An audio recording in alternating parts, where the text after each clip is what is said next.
ladies and gentlemen, and welcome to today's Zoominar, Tuesday Zoominar, edition number 109, do you believe? Please would you drop in the chat where you are joining us from. It's always interesting to see which countries are represented in these episodes. So Goodmorning BSN provides you with practical tools and insights to improve your skills in one of the 4 leadership pillars, which are responsible leadership, change leadership, decision-making leadership, and performance leadership, which we at BSN believe are crucial to making a difference, something which you'll be able to apply directly in your working life after the Zoominar as well. We'll end our session at 10:08 a.m. sharp to allow you to have a break and to get your working day started. Today's topic is From Strategy to Execution, Leadership Decisions that Drive Sustainable Performance, which relates to the pillar of performance leadership. So Goodmorning BSN is organized by the BSN Impact Center for Great Leadership. The center is an initiative of BSN, generously founded by the Culture Factor Group and sponsored by new energy company Chint Global. The Impact Center for Great Leadership is a place where BSN alumni and other managers and leaders from companies and society meet each other to share insights and to create new practical knowledge. You can also contact the Center for in-company programs to further grow the talent and teams within your organizations. Our presenter today is Valmon Toby-Lade. Valmon is a regional commercial manager at Dow, with over a decade of experience driving business growth across the Middle East and Africa. He specializes in strategic sales, business development, and customer relationship management within the industrial solutions and chemical sectors. Valmon has led transformative go-to-market strategies and growth initiatives, delivering significant revenue expansion and market share gains. He's also known for building high-performing teams, driving digital customer engagement, and executing data-driven commercial strategies. Valmon's work focuses on translating business strategy into profitable execution and sustainable growth. We're represented by, we've also got our reflector today as Olusegun Akenyemiju. Olusegun is an award-winning global brand strategist and marketing leader with over 13 years of experience across FMCG, telecoms, fintech, and spirits. He currently leads the white spirits category at Guinness Nigeria, driving brand growth, innovation, and commercial performance. Olusegun has worked on leading brands including Airtel, Coca-Cola, GoTV, and iFitness, delivering impactful campaigns and market expansion. He's known for transforming brands through data-driven strategy, storytelling, and integrated marketing execution, and his work has earned multiple industry awards, positioning him as a leading voice in brand and business growth across Africa and EMEA. And with that mouthful in introduction, I'll hand over to you, Valmon. Thank you.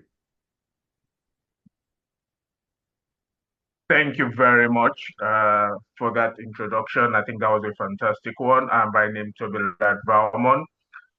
If you can hear me loud and clear, please give a thumbs up. Yes, we can hear you. And unfortunately, my camera seems to be denying me access. Confirm if you can see my my video is visible.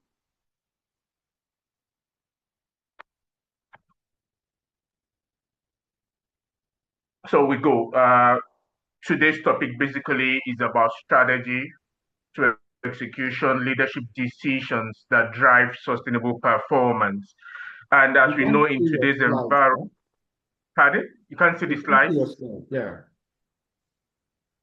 I'm sharing. It's telling me I'm sharing.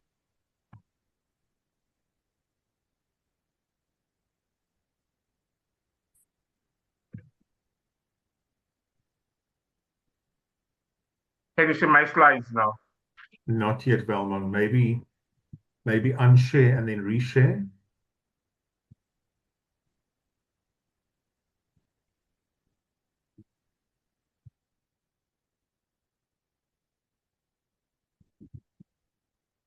It's telling me I'm sharing from my end.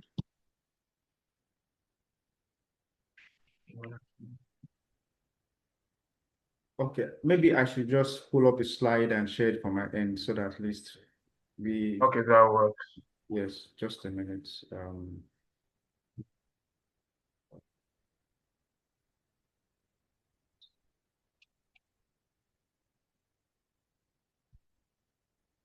Just a minute. To go.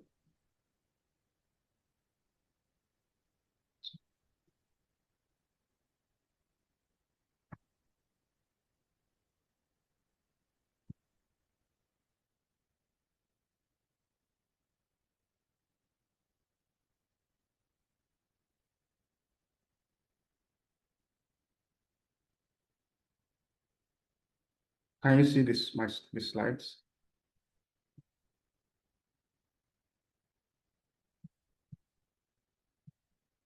Can we also see the slide?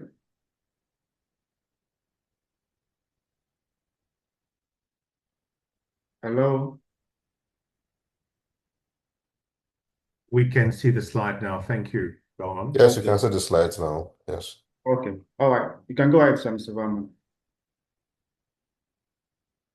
Thank you for sharing those slides. Can you hear me? Yes, we can.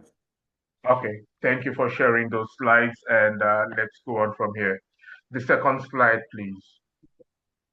I was just saying that in today's business environment, we do know that strategy is no longer a differentiator, rather execution is. And it's obvious that many organizations develop very, very compelling strategies, yet they fail to realize the full value or reap the full value of this strategy. I'm echoing. Yes, there are two. You are echoing, sir.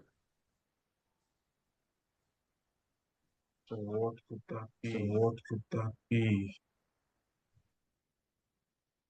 You have two devices actively on. No, I'm on one device. And Mr. Paul, please, can you take off one device as well, or one account? So let's see. Okay. Let me see.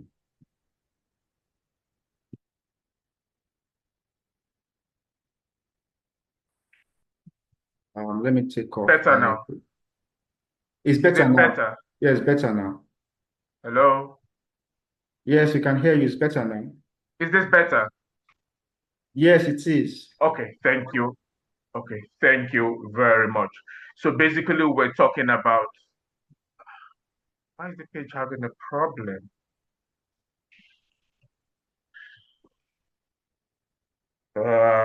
This isn't good. I don't know. It's crashing.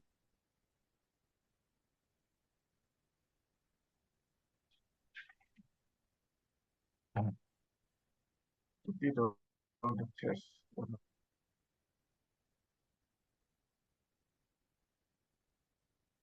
Crashing.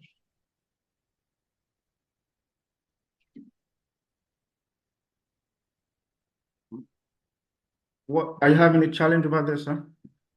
Yes, it seems I'm having a challenge. I don't understand why my Zoom tab crashed all of a sudden. So I'm trying to rejoin the webinar as I speak. But we can hear you. So probably you Can should hear me? Then there's Yes, we can something hear wrong you. somewhere. Okay, so I can go ahead then if you can hear me. I don't know Yeah. why this is happening. So basically, I was talking about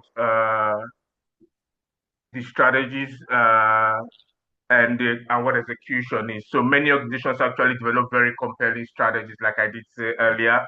However, they fail to reap the full values of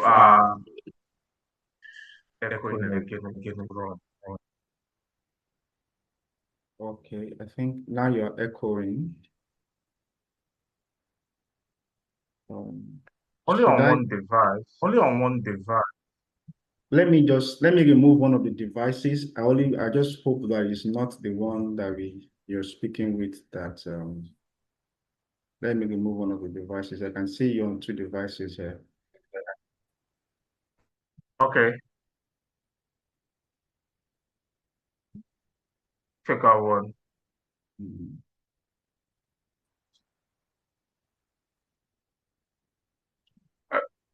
Okay, so I've removed one of the devices. Okay, it's fine now. Yes, I can hear you. Go ahead, sir. Thank you very much. I apologize for that. This is probably out completely. Okay. I apologize for the whole mix-up. So basically, they fail to reap the value of the full strategy, and because of this, it's usually a challenge between intent and execution. The real challenge is not what to do, but how consistently we can deliver results. This presentation explores how leadership, not just plans, determine whether strategy translates into sustainable performance. And we'll be drawing practical insights from a number of companies, probably looking at Apple, we're looking at Tesla, we're probably looking at Real Carlton, which is the hotel chain. And if we look at Amazon as well, so taking an Amazon as an example where customer experience, which we will subsequently refer to as CX, is driven by operational excellence, where the strategy is basically CX obsession. What they tend to do basically is own the entire customer journey end to end. They have the real-time tracking and proactive communication, as well as relentless focus on delivery speed and reliability. However, with insight, we know Amazon is not winning because of strategy, but rather because of execution discipline at the scale. And I'm sure we all know that Amazon, for instance, is the largest online store we have globally, and they're doing a wonderful job at that. We could also take a look at Tesla, like I mentioned earlier, where the CX strategy is more about uh, direct digital and continuous engagement. So if we look at this CX strategy for Tesla, we'll see in a situation where there's a direct customer model, really. And what do? They basically direct to customer sales model. They run continuous updates, which is a continuous improvement process with over-the-air updates and app-based interaction. The insight from this is about removing intermediaries and shortening the feedback loop. So we'll move to what we'll call the strategy execution gap. So basically, if you look across multiple industries, you'll find a lot of similarities. Yeah, thank you. You find a lot of similarities in terms of their output. So you find that they all have strong strategies, they have weak or inconsistent execution, they have declining customer experience despite having fantastic products to offer the market. An example you're going to see with regards to the facts that come out from the CX portal is more about product quality remaining strong, technical expertise being highly rated, yet performance continued to decline. And why is this?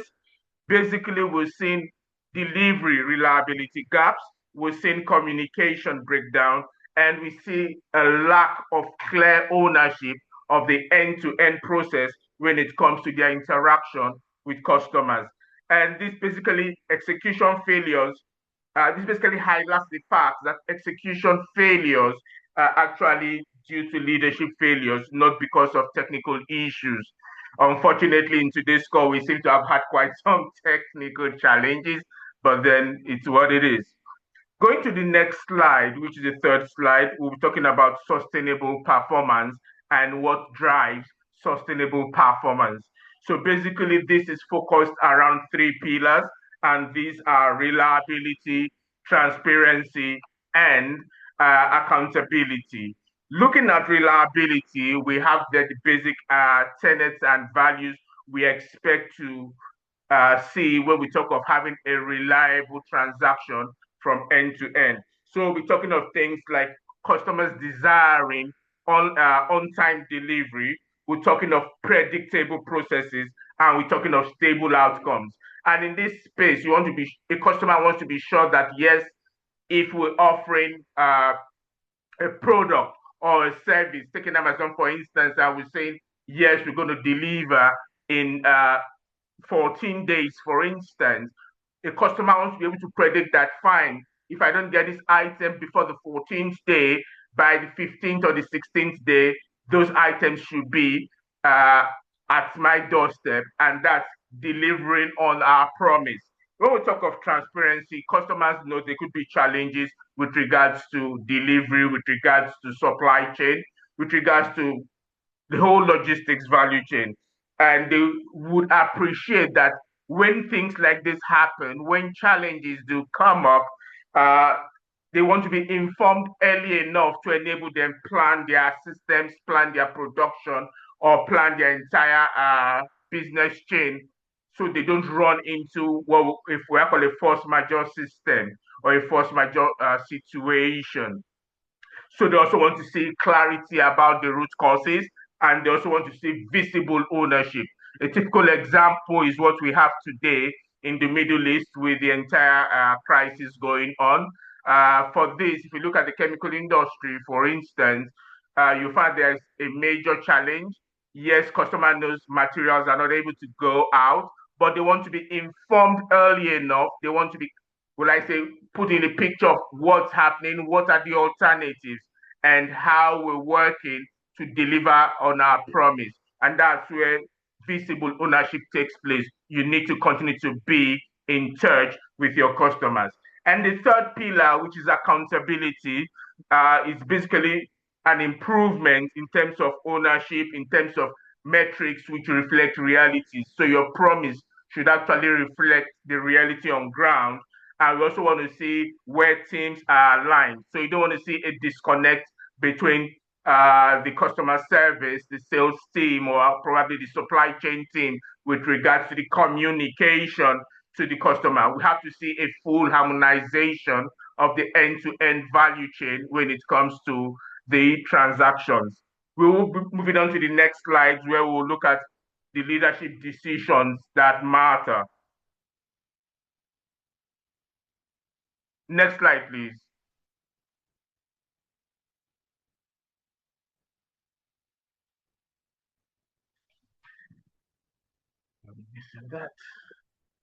Okay, so basically at this stage now, we're looking at the decisions that matter, and we'll be looking at basically 6 critical items, and these are and this defines specific leadership choices. The first thing we'll look at is to define clear ownership across the value chain, which I had emphasized earlier, and this is one of the biggest execution gaps when it comes to fragmented ownership of responsibilities. So in many organizations that we see and the ones we reviewed, which include the 3 I mentioned earlier, we also tried to include Apple. We found that in many organizations, customer service actually owns the communication, supply chain owns the delivery, and the sales team tends to own the relationship. However, we begin to see a situation where no one takes responsibility for the end-to-end experience, the end-to-end customer experience. And this tends to cause what we call hands-off in the value chain rather than solutions. And what will be the leadership actions, or what will be the ask to leadership? Basically, we'll be looking at how do we define the end-to-end ownership. We need to look at establishing clear RACI structures. By RACI structures, for those who are familiar with product management, that's responsibility assigned matrix, where we talk of who's responsible, who's accountable, who's consulted, and who is informed. You also want to be able to hold accountable one owner per customer journey. The second thing we'll look at is aligning the matrix with reality. The matrix basically is our promise to our customers, and it's a major cause of execution failure in the course of running businesses. An example is a situation where you have distributors not being able to define basically what an on-time delivery is, or show the success metrics of the on-time deliveries, which is the OTD. You also have customers experiencing unwarranted delays, and you find that internal KPIs are not clearly defined and do not reflect the reality. To leadership call to action at this point will be, we need to redefine the metrics to reflect our true customer experience. And this is where data management is important. It's not enough to just gather the data from your customer experience platforms. You also need to be able to analyze the data, dig deep, and extract what the critical issues are, as well as what the recurring issues are. You also be talking of moving internal efficiency into external effectiveness. Yes, your internal process could be efficient, but how well does it translate to the effectiveness at the customer's end? And thirdly, you want to track what customers actually feel. And really, like we said earlier, we need to be able to analyze the data we gather from our CX platforms. So we're looking at what is the reality. We need to dig deep and see what the real pain points at the customer end look like. The third thing will be what we need to institutionalize what we call communication, and we need to be proactive about our communication. And what we continue to say is that communication is delayed, updates are inconsistent, and you don't want your customers chasing for information. But this is what we also tend to see as issues to do with a lot of CX across most of the platforms that we try to review. And our call to action basically will focus on implementing specific communication playbooks. We need to define our response service level agreement, otherwise called SLAs. If we're saying, yes, a customer expects to get a feedback on an email or an inquiry within the 24 hours, we should endeavor to make sure we provide those kind of feedback. Even if we don't have a solution, there should be some communication with the customer that, yes, we're working on it, we're trying to resolve one or two issues. Be very clear, transparent, and firm in communication with customers, but ensuring that the SLAs are actually met. And lastly, we need to reward proactive engagement and not just resolving issues. So fine, yes, we could get resolutions, but the fact is we need to also ensure our teams are properly motivated by ensuring you have what we call a proactive reward. In some systems, they have what you call the Accelerate Grade platform, for instance, where you earn points, and at the end of the year, you could get your rewards through particular gift items. You also want to probably send thank you messages to members of teams that have aided and acted proactively to ensure the customer is satisfied and giving full value for their money's worth, as well as having provided on your company's vision and promise. We'll be talking of execution gaps.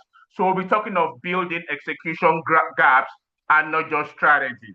And in this case, like I did say earlier, strategy is great. But when you have a great strategy with poor execution, it brings you back to point zero, and then it brings you back to pure failure of systems. And in this one, we will probably be talking of developing people capability. We're talking of training and retraining to ensure we get our teams to optimal level of performance and ensure we get the values for our business, as well as portray our businesses in the right light.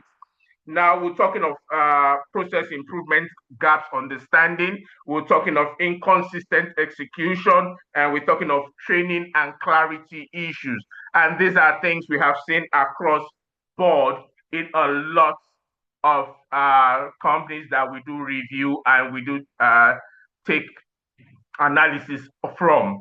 And what do we do in this situation as leaders? We'll probably be looking at investing in continuous capability building, which is basically training, ensuring your teams are up to date with their tools, ensuring they have the right communication training, ensure they have the right project management mindset to ensure that the customer values are always protected.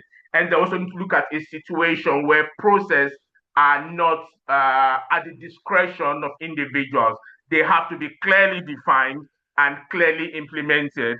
And then we need to continue to reinforce execution discipline. And this is the greatest thing we see in terms of failures. We're going to see a situation where that discipline is not in team members.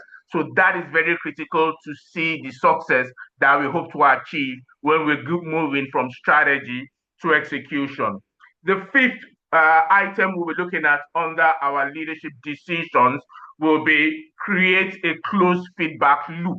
So basically we get feedback, but how do we analyze and manage this feedback? So we need to begin to create a loop where we have the full value in terms of getting the data, analyzing the data, and developing solutions to the data. So examples of situations we found ourselves in this space are things like low survey response rates, and that's more out of the fact that one, the customers are unhappy with your service or your product, as well as next you have limited feedback utilization, and then you have a weak engagement within the loop. But if we're able to develop a process where that feedback loop is completely closed out, then we begin to see a situation where we can translate the CS experience not just from data, but to tangible results. We see where we can translate our CX strategy away from the paper and then transfer them straight to execution, where we begin to see tangible results that brings value to us as a business. And like we said, we implement what you said is what you did. You share insights very transparently, and you continue to link feedback to continuous action plans. And the last on the leadership decision will be focused on critical and very few priorities. In this CX strategy, you want to focus on your top 5 recurring challenges on a monthly basis. You want to prioritize high impact interventions at any point in time. And basically, the leadership calls is defined by the fact that critical few priorities are set. We drive this relentlessly, and we focus on them, and we avoid an initiative overload. So if you have your team running, for instance, and you don't want to overload that team with multiple responsibilities at a time, you've picked your top 5 challenges you've experienced that are recurring in a month. You want to be able to say, okay, out of these 5, we're sorting out 3, we're sorting out 4. These are the core challenges. These are the resolutions we're putting in. And you want to relentlessly pursue those resolutions over time. And those are very, very important steps that needs to be taken. The next slide, please. So at this stage, we're looking at what we call the execution framework, which is actually known as the 4C framework, which is basically clarity, capability, consistency, and control. And that defines our 4Cs. And what are the easy and simple, straightforward components of the 4C framework? First of all, you look at setting clear priorities, like we've said earlier. You look at clear, defined ownership, and then you also look at simple processes. This takes care of clarity. It provides clarity in terms of your work process, and then gives the simplicity of the process and ensures everybody's able to adhere to it. The next thing you want to look at is capability. You're talking about your skills being efficiently skilled to undertake the responsibilities they are given. You're talking about providing training and the right work tools in the right quality and quantity. You're talking about standardizing your internal processes. And this will also checkmate poor execution and enable you to translate the values from the strategy.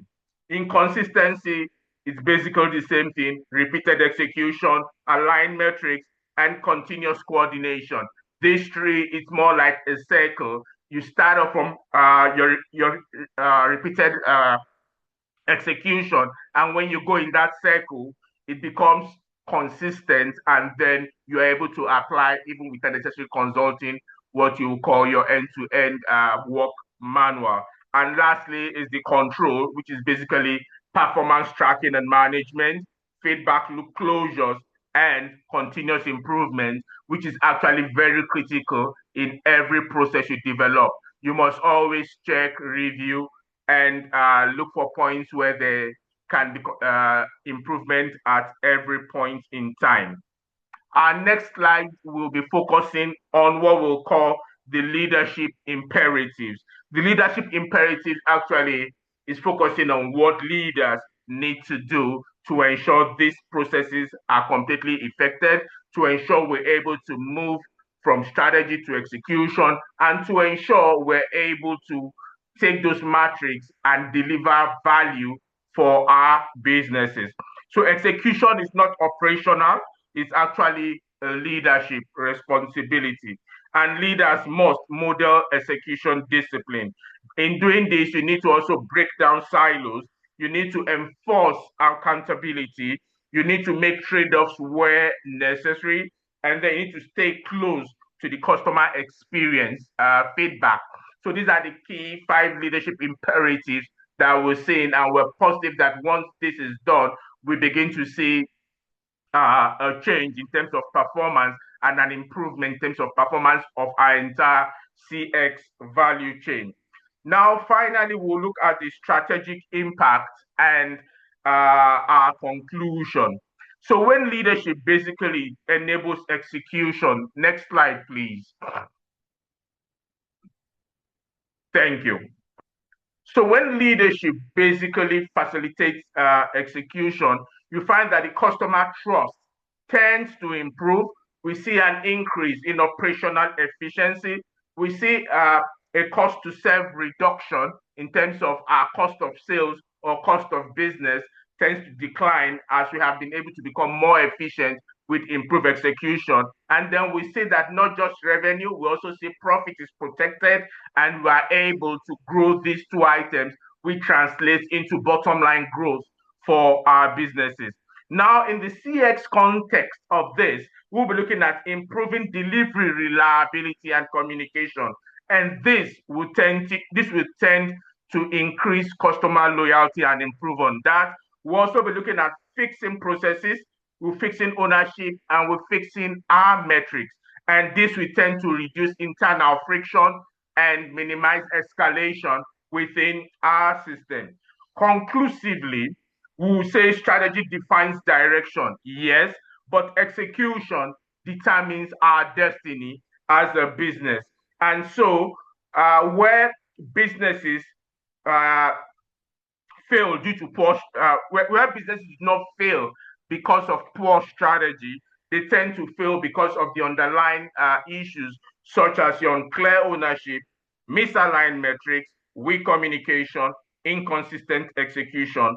And leaders who tend to succeed more are those who amplify execution, who align their organizations, who focus on what truly matters and drive accountability. To end this presentation, I would want to say, at the end of the day, customers do not experience the bad strategy. They experience our poor execution, and that is where leadership makes all the difference. Thank you for the opportunity to share these few nuggets, and I do hope we do benefit from this.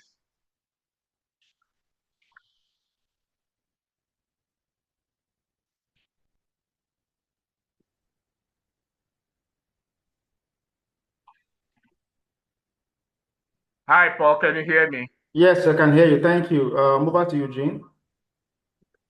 Thank you very much, Velmon, for your presentation. If we can now have our reflector provide us on some data points from the presentation, please. Okay. Good morning, everyone. Can you hear me? All right. Thank you, John, and very good welcome to everyone. And Valmon, you just slayed what I call it, the giant on this altar this morning. Thank you for the sharp and clarified presentation. What you've laid out today isn't just theory. I can tell that for a fact. I mean, coming from FMCG, it's a mirror held up to every organization that has ever wondered why a brilliant strategy didn't translate into results.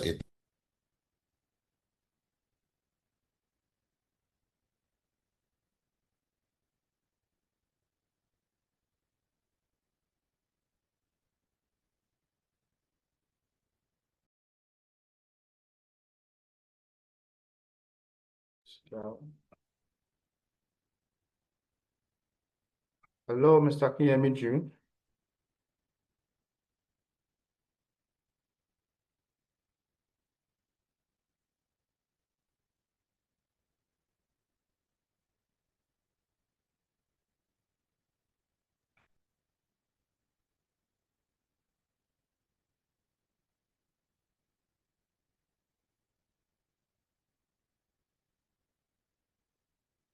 Seems we've lost our lecture.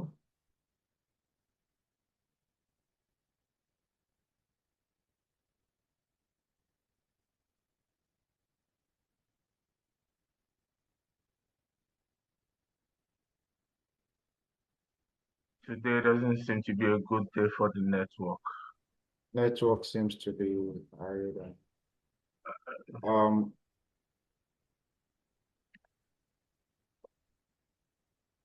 Jean, do we go ahead with questions and answers so that we don't keep our audience waiting?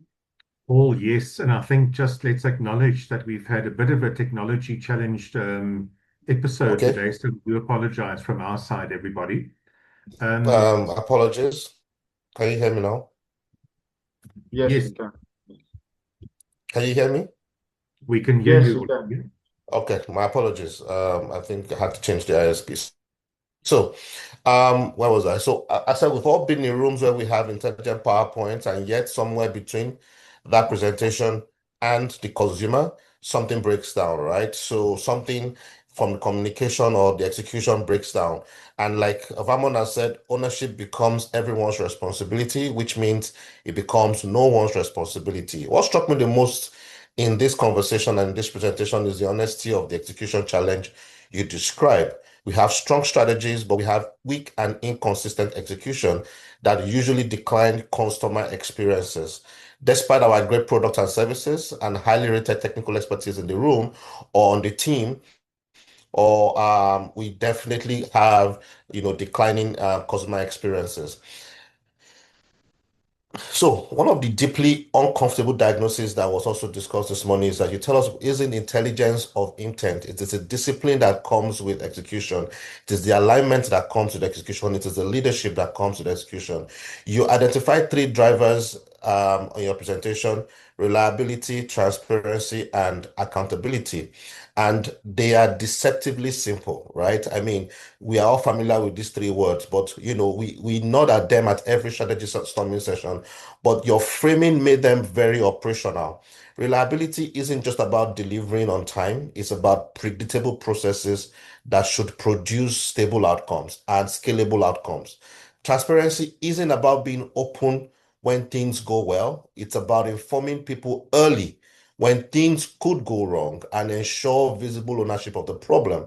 And accountability only works when metrics actually reflect reality, not the reality we wish were true. I mean, again, these are the things that I always count as having the right field officers come into the boardroom, because they always reflect the kind of practical execution that should be discussed.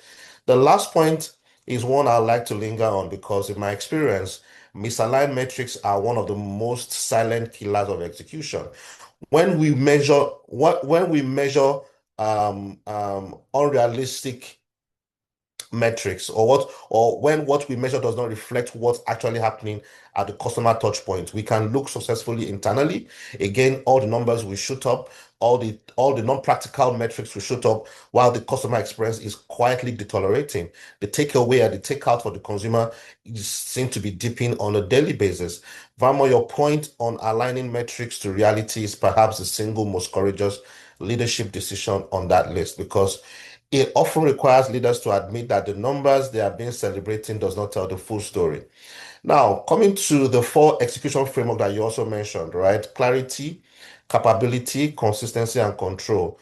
Now, this exposes us to a practical lens. And in my context where I'm working from an FMCG environment for the last few years, I see these 4 dimensions play out daily, right? For clarity, I would say this is prioritizing the team from spreading effort too thin, right? And for capability, like I mentioned again, this is where to determine whether the intent behind the strategy can actually be operationalized. Again, this is where you have practical field executioners come into the room and not just theoretical presentations. And consistency is what turns a good exercise or a good execution into a sustainable business. And of course, for control, the feedback loops that you mentioned, right? The review cadences and the willingness to intervene is what separates organizations that learn from their past. So again, we come in every quarter on quarter and we are not able to, give feedback, or sometimes we have annual reviews rather than weekly reviews or monthly reviews. Very, stand up sessions for us to, get these feedback loops out of the way. And the leadership imperative that you also mentioned, right? I have 5 of them, but they're not, comfortable acts for leadership, right? How do you create models that execute discipline? How do you break down silos? How do you enforce accountability? And how do you make tough trade-offs and stay close to the customer experience? It's good, people say they literally have open doors, but again, how do you make that practical where the leadership has access to the ground space, not for judgment purposes, but for clarity of exercise. So my key takeaway and challenge to us all this morning is this: strategy gives you direction, but execution is the vote you cast every single day. Through the decisions you make, the behaviors you reward, and the problems you choose to confront, the customer you choose to listen to. And I say this again because sometimes when we look at leaders, they are far from the product, they are far from the lifestyle in terms of services, they are far from the consumers that use the product. And when you are, we cannot all be in the same social class as our consumers or our customers, but we need to begin to practice being in their shoes, understanding where the pain point is. And as Valmont as rightly concludes, when leadership decision truly enables execution, customers' trust improves. I can tell you this for free. Efficiency increases and cost to serve reduces. For someone in marketing, I'm very happy to always have conversations around how to reduce cost of service and even cost of marketing. And this comes from a different parallel where leadership actually enables execution, and execution with trial as well, experimental execution. Revenue is both protected and grown when all of this comes together. This is not a soft outcome, this is the competitive advantage. And the companies that you have mentioned, Apple, Tesla, Amazon, they are they have practiced execution over and over again, and this has made them have this competitive advantage that have made them a global brand that we can reference till tomorrow. So the question I leave with each of us today is, where in your organization is execution still waiting for a leadership decision? Thank you. Thank you, Olusegun. So, ladies and gentlemen, in the interest of time, and we are running over a little bit just because of the challenges we've had, so we do apologize for that. We're going to take one question, and I think in fairness, I'll pick the first one that we spotted in the chat. And Valmont, I want to ask maybe if you can assist us with a response to the question, which reads, when delivering service under pressure, how do leaders avoid hiding behind perfection as an excuse for delays, yet also avoid using speed as justification for poor quality? Thank you very much for that question. So the first thing you probably want to think of as a leader, yes, you should push for perfectionism, but in reality, no matter how you try to push for that, one thing is always very clear. You should communicate clearly to the customer what the challenges are, rather than talking about dropping quality or maybe accounting for pure quality. So basically, if you are under pressure, the reality remains you can afford to adopt what we call the 4C framework.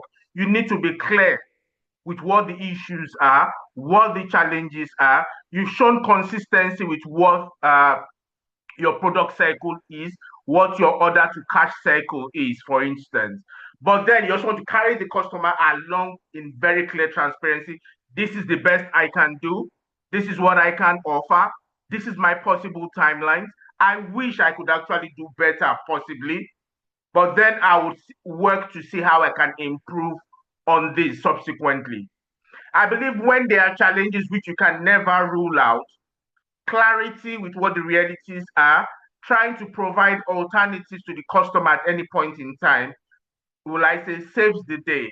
Yes, you might not be able to fulfill the customer's requirements at that point in time. If you need to even lose that order, fine, you lose it, but make sure it gives you an opportunity to go back, reflect on your systems, and then improve on it. So I think that's a perfect way to go rather than trying to hide behind excuses. Clarity is very important. Transparency is key. Thank you very much, Valmon. Ladies and gentlemen, so I'd like to again thank Valmon and Olusegun for today's insightful session, and thank you all for joining this morning. If you want to know more about the BSN Impact Center for Great Leadership, or you're interested in a program to further grow the talent of your team or yourself, put it in the chat and we will be in contact with you. Then please be on the lookout for information about next week's session of Good Morning BSN. The topic will be change in complex systems related to scaling nutrition-focused SMEs across Africa, which again relates to the change leadership pillar. Our speaker there will be Mercy Olurunfemi, Project Manager at Global Alliance for Improved Nutrition, also known as GAIN. And our reflector for next week will be Tomisin Odumbaku, National Program Manager at Global Alliance for Improved Nutrition, reference GAIN. So we look forward to welcoming you all there. Thanks again for joining today. Have a great day further. Thanks, everyone.